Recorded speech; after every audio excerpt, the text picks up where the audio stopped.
বচ্চ, তোর বইয়ের ছাল হয় না, না হাগা হয় না? প্রতিদিন লেটকা হাগা হয় কিন্তু ছাল হয় না। বচ্চ, তুই তো ভালোভাবে দিতে পারিস না।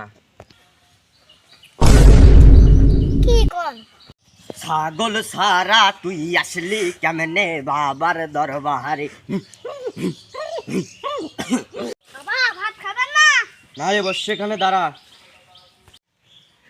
আমার বৎস খাবার আনতে, সেই খাবার খাইয়া আমি হাঁকবো শক্ত শক্ত। কি রে, ওখানে কি হচ্ছে? যাই তো দেখি। হাই রে হাই, শালার ভন্ডর এখানে করে কি রে? হাই সর্বনাশ! বেলব কথাকার, তুই বাবার দরবার এসে যাই তাই বলিস? এমন অভিশাপ দেব না, হাক ডাক দিয়ে শেষ হয়ে যাবি। শালার ভন্ডরে কেন আমারে মারলো রে? ওরে এমন অভিশাপ আমি দিব রে, হাগতে হাগতে জীবন কাইটি যাবি রে।